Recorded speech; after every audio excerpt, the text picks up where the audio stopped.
Graça e paz sejam com todos da parte de Cristo Jesus, Senhor e Salvador da Igreja. Somos bem-vindos uma vez mais à presença do Todo-Poderoso, reunidos no mover do Espírito Santo para, em nome de Jesus, tomarmos parte no culto que só a Deus pertence. Estamos no segundo domingo do chamado tempo litúrgico do Natal e a cor branca que recobre os paramentos do altar e as vestes litúrgicas nos recorda disto. Estamos ainda envoltos na atmosfera natalina, tocados pela verdadeira luz que advém de Deus, que vinda a este mundo ilumina a todo homem. Por isso, estamos alegres e tomados de santa alegria e participamos desta celebração, fazendo-o em espírito e em verdade. Eu convido você a um tempo de preparação, antes de qualquer coisa, no qual nós seremos conduzidos pelas habilidosas mãos da nossa querida irmã musicista, a organista Gisele Santana. Seja este um tempo de introspecção, em que conectamos-nos com as coisas lá do alto, um tempo de enlevo espiritual, de que devemos desfrutar juntos.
Nesse espírito de adoração e louvor de que já nos vemos investidos, é que nos volvemos a Deus em oração. Feche os seus olhos, elevemos os corações ao alto e busquemos ao Senhor. Senhor Deus, estamos alegres, envoltos na atmosfera do Natal, tocados pela Tua luz divina, sentimos nossos corações jubilosos. E queremos unir as nossas vozes àquelas do coro celestial, glorificando-te, exaltando-te nas maiores alturas. E o nosso desejo é que acolhas desde já as nossas intenções e com elas os nossos cantos, as nossas orações e tudo o que a ti dedicamos, pois tudo o que fazemos, fazemos para glorificar-te e exaltar-te, para bendizer-te e honrar-te, adorando-te e louvando-te, como convém a nós, povo que é teu. Essa é a prece que a ti entregamos nesta hora, no nome do teu Filho que é Jesus, o Cristo, o Messias prometido, nosso bendito Salvador. Amém. Momento de abrirmos as nossas Bíblias para procedermos com a leitura no Salmo de número 84. Salmo este indicado por nosso lecionário para este segundo domingo do tempo do Natal. Salmo de número 84, onde leremos todo ele. Diz assim a palavra de Deus. Quão amáveis são os teus tabernáculos, Senhor dos exércitos. A minha alma suspira e desfalece pelos atos do Senhor. O meu coração e a minha carne exultam pelo Deus vivo. O pardal encontrou casa e a andorinha ninho para si, onde acolhe os seus filhotes. Eu, os teus altares, Senhor dos exércitos, Rei meu e Deus meu. Bem-aventurados que habitam em tua casa, louvam-te perpetuamente. Bem-aventurado o homem cuja força está em ti, em cujo coração se encontram os caminhos aplanados, o qual, passando pelo vale árido, faz dele um manancial. De bênçãos o cobre a primeira chuva. Vão indo de força em força, cada um deles aparece diante de Deus em Sião. Senhor, Deus dos exércitos, escuta minha oração. Presta ouvidos, ó Deus de Jacó. Olha, ó Deus, escudo nosso, e contempla o rosto do teu ungido. Pois um dia nos teus átrios vale mais que 1000. Prefiro estar à porta da casa do meu Deus a permanecer nas tendas da perversidade, porque o Senhor Deus é sol e escudo, o Senhor dá graça e glória. Nenhum bem sonega aos que andam retamente. Ó Senhor dos exércitos, feliz o homem que em ti confia. Bendito seja o Senhor por sua palavra. O texto que nós acabamos de ler nos fala da alegria de estar na casa de Deus. E estar na casa do Senhor é encontrá-lo, é estar diante do único e verdadeiro Deus, o Todo-Poderoso. E quando nos encontramos diante dele, nós nos reconhecemos frágeis e pecadores. Por isso é nesse momento que eu e você curvaremos as nossas cabeças. Se você puder ajoelhar-se, ajoelhe-se aí onde está. Confesse seus pecados ao Senhor e peça perdão. Faça isto neste momento.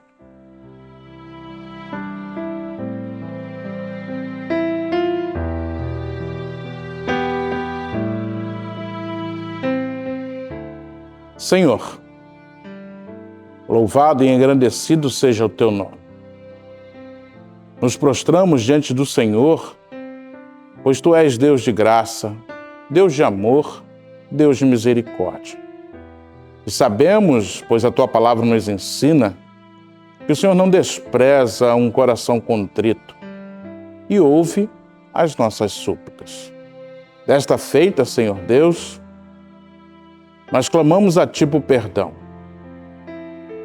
Confessamos a ti os nossos pecados e as nossas falhas, pois não queremos viver em conformidade com o nosso coração. Queremos viver em conformidade com a tua vontade, que é boa, perfeita e agradável. Por isso, outra vez, nós te pedimos, tende misericórdia de nós. Ajuda-nos na nossa fraqueza. Dá-nos, Senhor Deus, um espírito reto, que teu Espírito Santo continue agindo dentro de nós e nos mostrando aquilo que devemos fazer para cumprir assim o teu querer. Te louvamos e bendizemos o nome, pois sabemos que o Senhor nos perdoou. Ainda te suplicamos, continua, Pai, a nos abençoar. Não sabemos o que seria de nós se não fosse o teu cuidado, a tua proteção e as bênçãos que o Senhor nos dá. Por isso, te pedimos, continua, Pai, a nos abençoar. É a nossa oração, cheios de fé e gratidão, em nome de Jesus. Amém. Em silêncio, toda a carne volve-se a contemplar o mistério do Deus que se encarna na pessoa de Jesus, o Cristo, Messias prometido, Deus menino, trazendo-nos luz, paz e salvação perenal. Em silêncio, toda a carne, obra de Gustav Holst, nas vozes do coro Aider Moraes, com acompanhamento ao órgão da nossa querida irmã musicista Gisele Santana. Desfrutemos do seu canto, participemos dele em espírito de oração.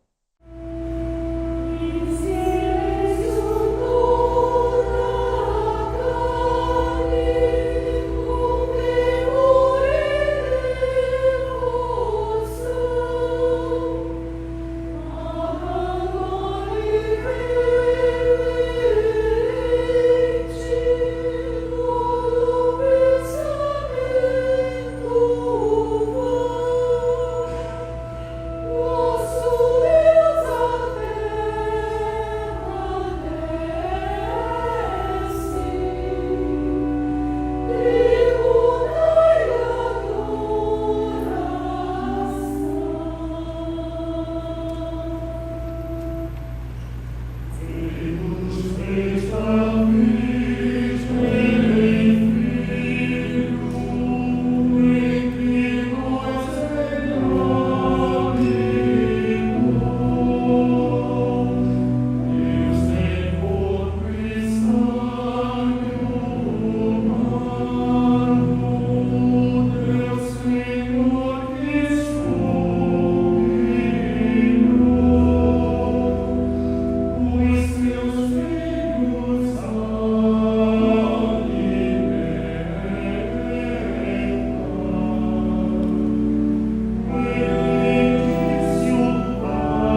pardal encontrou casa e a andorinha ninho para si. Eu, os teus altares, Senhor dos exércitos, Rei meu e Deus meu. Graças a Deus, o Senhor nos encontrou e nós o encontramos também. E a nossa vida foi mudada e transformada por isso. É uma alegria saber que Deus tem nos dado tudo o que precisamos, tudo o que necessitamos. E a nós cabe louvá-lo, bendizê-lo e nos dedicar a ele. Nós fazemos isso de várias formas. E também entregando dízimos e ofertas ao Senhor, para que a sua obra continue se expandindo neste mundo e o seu reino seja glorificado. Você está vendo aí na sua tela as formas como você pode fazer a sua transferência, o seu depósito e o seu Pix, tudo de forma segura. Então você pode fazê-lo e ter a certeza de que estará abençoando a obra de Deus. Nós vamos fechar os nossos olhos e vamos orar, agradecendo a Deus por tudo que Ele tem feito nas nossas vidas, consagrando também a Ele dízimos e ofertas dizimistas e ofertantes. Feche os olhos, falemos com Deus. Senhor Deus, é maravilhoso saber que o Senhor nos encontrou, que o Senhor veio em nossa direção, mudando a nossa história. E não podemos imaginar o que seria de nossa vida se o Senhor não tivesse nos encontrado. Bendito seja o teu nome por isso. Sabemos que tudo que temos e tudo que somos vem de ti, e nada nos falta, pois a tua palavra assim nos ensina. Por isso te trazemos, Senhor, dízimos e ofertas, e fazemos isso com o coração alegre, pois tudo que temos vem de ti, e queremos, Pai, nos dedicar ao Senhor, assim abençoando a tua obra. Faz de nós, Senhor Deus, instrumentos teus. Abençoa dízimos e ofertas, dizimistas e ofertantes. É a nossa oração, cheia de fé e gratidão, em nome de Jesus. Amém. Eu convido você a mais uma vez abrir comigo a sua Bíblia, se você tiver uma Bíblia consigo. Tome nas mãos, abra comigo no Evangelho de Mateus. Nós estamos visitando as páginas de Mateus, desta feita no seu capítulo de número 2. Mateus é o primeiro livro do Novo Testamento, ele é fácil de encontrar. Nós abrimos juntos em Mateus, no capítulo 2, onde vamos ler o trecho que vai do versículo número 1 ao versículo de número 12. Estamos no Evangelho de Mateus, no Novo Testamento, no seu capítulo de número 2, lendo o trecho que vai do versículo 1 ao versículo 12, palavra que diz assim: Tendo Jesus nascido em Belém da Judéia, em dias do rei Herodes, eis que vieram os magos do Oriente a Jerusalém e perguntavam: onde está o recém-nascido rei dos judeus? Porque vimos a sua estrela no Oriente e viemos para adorá-lo. Tendo ouvido isso, alarmou-se o rei Herodes e com ele toda a Jerusalém. Então, convocando todos os principais sacerdotes e escribas do povo, indagava deles onde o Cristo deveria nascer. Em Belém da Judéia, responderam eles, porque assim está escrito por intermédio do profeta: E tu, Belém, terra de Judá, não és de modo algum a menor entre as principais de Judá, porque de ti sairá o guia que há de apacentar a meu povo Israel. Com isto, Herodes, tendo chamado secretamente os magos, inquiriu deles com precisão quanto ao tempo em que a estrela aparecera. E enviando-os a Belém, disse-lhes: Ide informar-vos cuidadosamente a respeito do menino. E quando o tiverdes encontrado, avisai-me, para eu também ir adorá-lo. Depois de ouvirem o rei, partiram, e eis que a estrela que viram no oriente os precedia, até que, chegando, parou sobre onde estava o menino. E vendo eles a estrela, alegraram-se com grande e intenso júbilo. Entrando na casa, viram o menino com Maria, sua mãe. Prostrando-se, o adoraram, e abrindo os seus tesouros, entregaram-lhe suas ofertas, ouro, incenso e mirra. Sendo por divina advertência prevenidos em sonho, para não voltarem à presença de Herodes, regressaram por outro caminho à sua terra. Bendito seja o Senhor pela sua santa palavra. Amém. Do texto que acabamos de ler, eu gostaria de destacar aquilo que consta do versículo de número 2, onde se diz: E perguntavam onde está o recém-nascido rei dos judeus, porque vimos a sua estrela no Oriente e viemos para adorá-lo. Destaco, vimos a sua estrela no Oriente e viemos para adorá-lo. Viemos para adorá-lo. E de longe vieram. As figuras que protagonizam essa história tão conhecida, que é parte da grande narrativa do Natal, são figuras envolvidas numa certa atmosfera de mistério. A rigor, nós não sabemos muito a seu respeito. Porém, ao mesmo tempo, muitas conjecturas são feitas acerca das mesmas. Sabemos que, desde a perspectiva do narrador, são personagens que vêm do Oriente. Ora, se levarmos em consideração que a própria terra de Israel, onde estes acontecimentos se desenrolam, já está ela mesma situada no Oriente, ou no Oriente Médio, como assim costumamos dizer, devemos então supor que estas personagens estão vindo de localidades distantes e que estão ainda mais a leste daquela região. Isso nos faz olhar para a Mesopotâmia ou ainda para além dela e vemos que os palpites dos estudiosos, de uma maneira geral, têm convergido para a região da Pérsia, que hoje corresponderia, no nosso cenário político atual, ao território de um país chamado Irã. Há muitas ferramentas por meio das quais os estudiosos formulam conjecturas como esta. E uma das informações que o texto nos dá e que tem auxiliado os mesmos na elaboração desta sua hipótese, concerne ao fato de que estas personagens estão mirando os céus e apreciando o movimento dos corpos celestes. Não fosse assim, não estariam ali atentos quando dá ocasião de uma certa estrela que brilhava de forma destacada e cooptava as atenções deles para si. Ora, que diferença faria uma estrela a mais ou a menos no firmamento se nós não estivéssemos atentos ao que se passa ali e há tanto a observar, não é mesmo?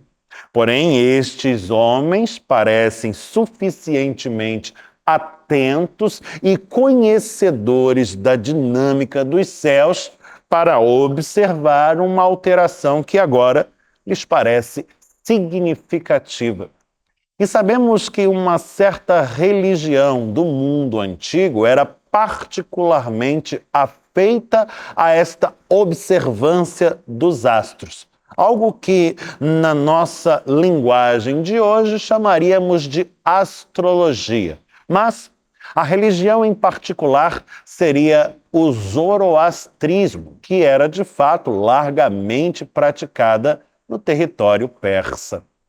Veja, estamos falando, portanto, de figuras que advêm do ambiente pagão a princípio. Aliás, a própria alcunha que recebem no texto de magos colabora para que os vejamos desta maneira.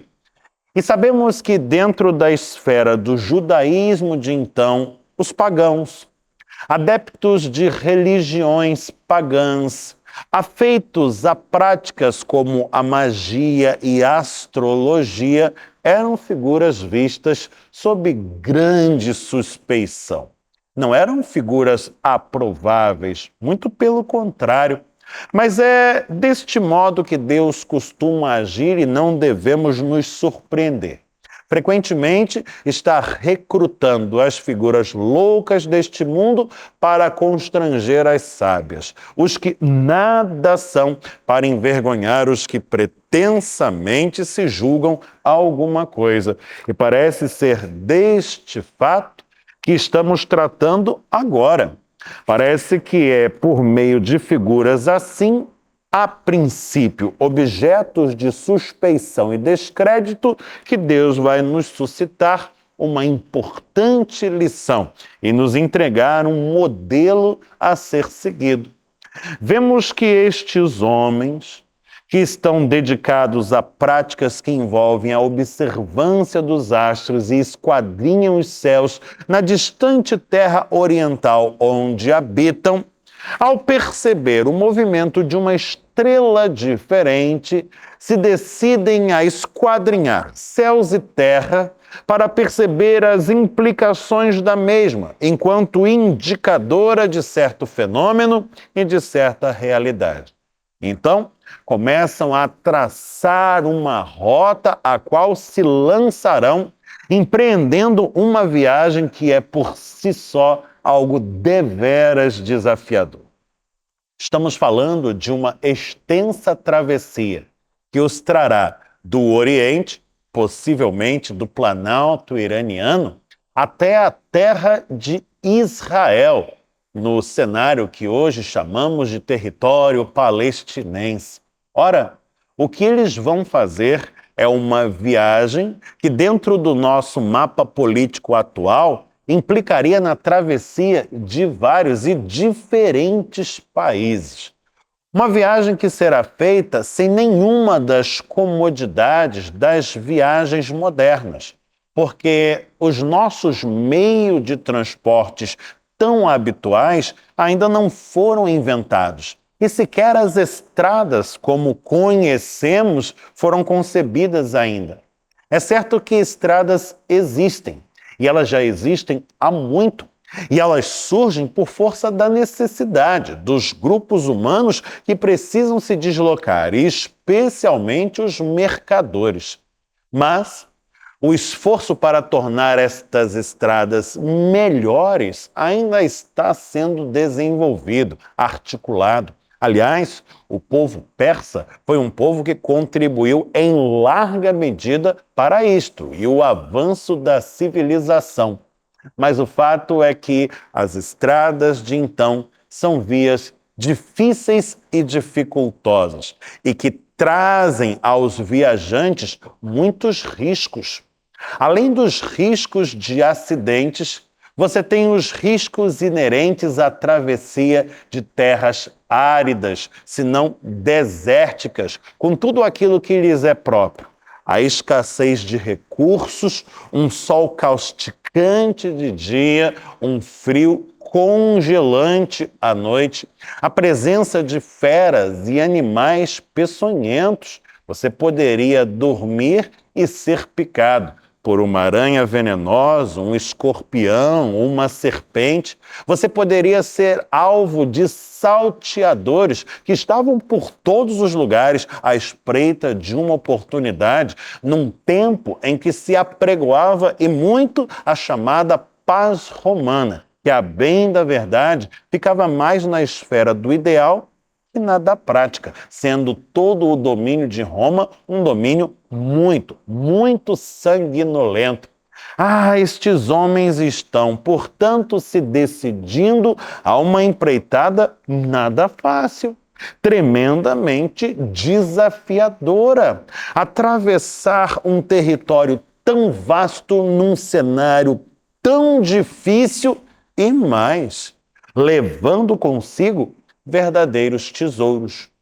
Itens que carregam consigo estão aqui postos em destaque no texto, e não é por acaso que o narrador o faz, mas há uma intenção em tudo o que diz, e há certamente uma carga muito grande de intenção teológica na evocação desses elementos: ouro, incenso e mirra. É importante que você saiba que todos os três, na economia do mundo antigo, são considerados itens de imenso valor. Falar do valor do ouro é uma redundância, evocar uma obviedade, porque você sabe muito bem que ao longo da história humana o ouro é considerado o metal de valor mais elevado, como se matou e se morreu por causa dele. Mas é importante saber que também o incenso e a mirra eram elementos muitíssimo apreciados e de elevado valor. Hoje em dia, o incenso se tornou um material banalizado dentro da nossa cultura. Em qualquer banca de esquina, nós encontramos o incenso sendo vendido por valores irrisórios. Mas isto não funciona deste modo no mundo antigo, quando este era um elemento de dificílima obtenção e o seu custo muito elevado. Do mesmo modo que a mirra, uma essência aromática que era empregada para o preparo de inúmeros produtos de ordem cosmética, como ungüentos e óleos, e que era, de fato, um produto de valor muito alto. Ora, fazer uma viagem desta é, por si só, um risco elevado. Mas fazer uma viagem assim, com estes elementos na bagagem, torna o risco ainda muito maior e a possibilidade de perdas materiais grandes há uma perspectiva deveras palpável. Mas estes homens estão dispostos a isto. E o fato de que carreguem consigo itens de tão elevado valor nos permite formular conjecturas acerca de seu próprio status social. Ora, se podem administrar bens desta natureza, devem ser homens de posses, de recursos, e é justamente daí que advém a hipótese já tão largamente disseminada no imaginário popular de que estes tais magos advindos do Oriente sejam, na verdade, reis. Haja vista que ouro, incenso e mirra eram materiais tão destacados no seu valor material e simbólico que poderiam muito bem ser presentes a se dedicar a um monarca, a uma figura da realeza. E quem poderia manejá-los para tal fim, senão um monarca também? Aliás, o fato de serem 3 os presentes é que nos ajuda ainda a formular a ideia de que sejam 3 os magos viajantes. E tudo isto vai fazendo com que estas figuras, tão eivadas de mistério na sua apresentação, alcem contornos um pouco mais assimiláveis a nós. Mas veja, quero insistir neste ponto.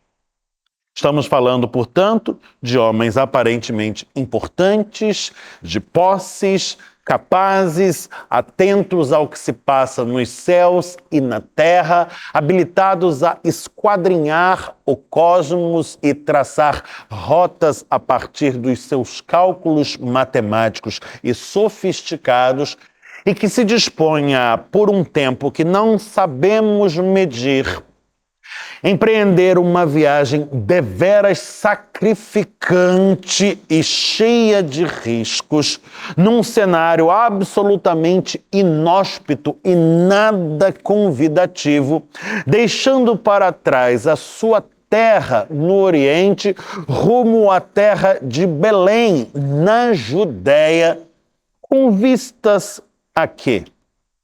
Note ainda que, ao chegarem nos arredores de Belém, tem de se deparar com uma figura por si só deveras desafiadora.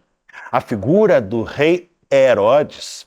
Sabemos que mais de um monarcas tiveram este mesmo nome, fazendo parte de uma mesma família, de uma mesma linhagem de homens deveras vaidosos, cobiçosos e sanguinolentos. Os reis da família Herodes se tornaram conhecidos no curso da história pelo modo como se mantiveram no poder à custa de um largo derramamento de sangue, e muitas vezes do sangue daqueles que lhes eram mais próximos, seus correligionários, amigos, familiares, cônjuges.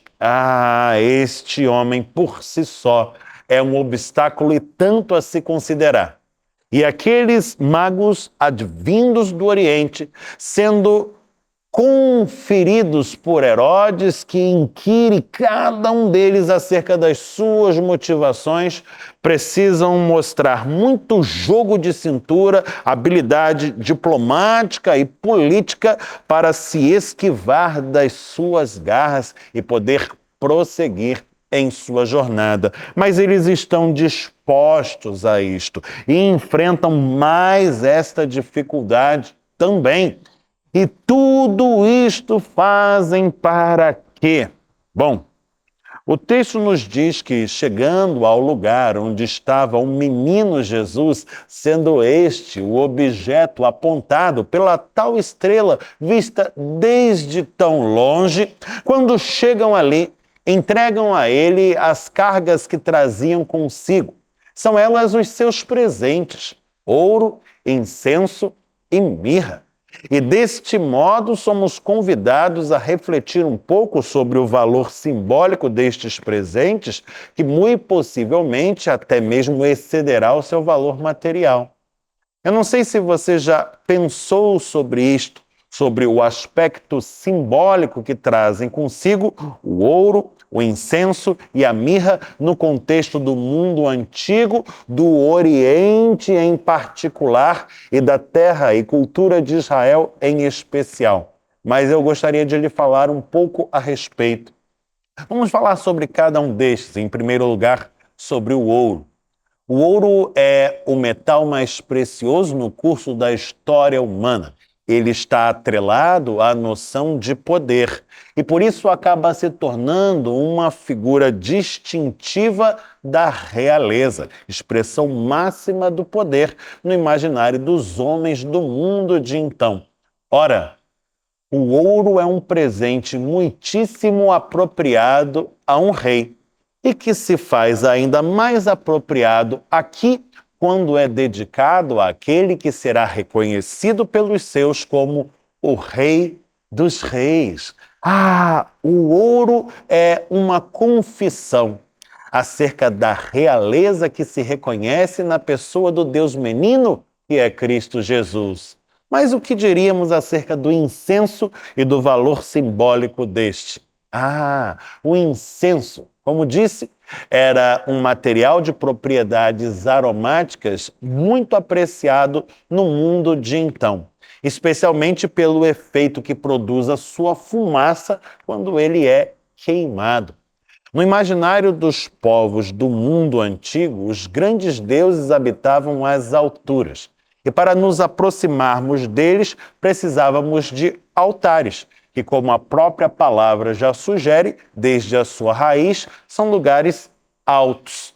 Para nos aproximarmos ainda mais destas figuras, poderíamos construir altares em lugares altos, como no topo dos montes, por exemplo. Mas ainda assim os nossos esforços seriam precários e insuficientes, dada a distância que há entre o mais alto monte e o firmamento. É então que os povos concebem esta noção de que as oferendas dedicadas aos deuses poderiam e deveriam ser incineradas. Quando queimadas e transformadas em fumaça, elas poderiam subir na forma de fumaça aos céus e alcançar os deuses. E desde essa perspectiva, devemos selecionar muito bem aquilo que vamos queimar. Porque há produtos que, quando são queimados, cheiram muito mal e não queremos correr o risco de dedicar aos deuses algo de aroma desagradável. Mas há produtos que, por outro lado, ao serem queimados, cheiram muito bem. E é o caso do incenso, que na dinâmica do culto israelita realizado dentro do templo em Jerusalém, sob a administração do sacerdócio e dos levitas, temos o incenso sempre presente, acompanhando as orações, que desde esta perspectiva subirão aos céus na forma de uma oferta de aroma agradável, perfumoso. O incenso, portanto, tem um valor simbólico muito particular dentro desta cultura e desta tradição, uma vez que é evocativo do sacerdócio. E veja se não é um presente muito apropriado àquele que será reconhecido pelos seus como o sacerdote definitivo, segundo a ordem de Melquisedeque. Jesus Cristo é aquele único e suficiente mediador que teremos doravante desde o seu advento entre Deus e os homens. Não precisamos mais de outros mediadores humanos, porque nele temos um vivo e definitivo caminho para o Todo-Poderoso, pavimentado com sua carne que foi rasgada e seu sangue que foi vertido. O incenso é um presente que, ao mesmo tempo, é uma confissão acerca do sacerdócio de Jesus. Que coisa linda reconhecer nestes presentes o seu valor simbólico e agora teologal. Reconhecemos no ouro a confissão acerca da realeza daquele que é Rei dos Reis. Reconhecemos no incenso a confissão acerca do sacerdócio daquele que é mediador entre Deus e os homens. Estamos reconhecendo nestes presentes os próprios ofícios de Jesus, o Cristo. Mas o que dizer acerca da mirra? Teria ela também um significado simbólico expressivo? E eu digo a você que, com certeza, sim. Àquele tempo, a observância de certos ritos ligados ao funeral de alguém que morre é algo muito sério. Já havia no imaginário dos povos de então a noção de que os mortos deveriam ser honrados com ritos apropriados. Na cultura do povo de Israel, em particular, a preparação para a sepultura envolvia a administração de certos cosméticos, certos ungüentos, certos óleos que eram aplicados sobre o corpo. O próprio corpo do Senhor Jesus seria preparado desta forma. E na base da preparação destes elementos cosméticos figurava precisamente a mirra, como um elemento muito, muito especial. A mirra, portanto, simboliza o fato de que Jesus, o Rei dos Reis e o sumo sacerdote definitivo, seria precisamente aquele que morreria, tendo na morte um momento muito importante de sua missão terrena. Afinal, ele morreu em nosso lugar, pagando na amarga cruz um preço que competia a nós, pecadores, saudarmos, mas com o qual jamais poderíamos arcar. E morrendo a nossa morte, ele nos outorgou a sua vida com salvação e gozo perenal. A entrega deste presente, a mirra, é também ela mesma uma confissão. Uma confissão de que aquele que é Rei dos Reis e Senhor dos Senhores, de que aquele que é sumo sacerdote definitivo, segundo a ordem de Melquisedeque, é ainda aquele que morre e nos confere a salvação. Veja você como é belíssima a entrega destes presentes e que, mais uma vez, me faz indagar. Por que estes homens, aparentemente tão capazes, importantes e, por certo, ocupados, se dão ao trabalho de esquadrinhar os céus e a terra, traçar uma rota que atravessa países por terras tão inóspitas e em estradas tão dificultosas, se sujeitam a longas caminhadas ou exaustivas marchas no lombo de animais, trazendo consigo cargas de tão elevado valor que só aumentam o risco de sua viagem, sujeitando-se às feras do campo, à ameaça de animais peçonhentos e salteadores e ainda aos caprichos de um rei louco e sanguinário. Por que fazem tudo isso tão somente para entregar estes presentes ao menino Jesus? O que esperam dele? O que querem receber? Qual é a bênção que agora reivindicarão para si, demonstrando todo o histórico de sacrifícios que realizaram até aquele momento? Ora, a resposta está dada no mesmo versículo 2 que frisamos desde o início. Vimos a sua estrela no Oriente e viemos para adorá-lo. Para adorá-lo. Para que você entenda as implicações desta declaração, eu preciso lhe falar brevemente sobre o que significa adoração. Adoração e louvor são dinâmicas que fazem parte do culto cristão e também do culto judaico. E muitas vezes são atos que estão conjugados, mas, a despeito de frequentemente serem realizados assim, juntos são distintos. E perceber a sua distinção é significativo. Louvor é quando reconhecemos o que Deus faz e o exaltamos por isto.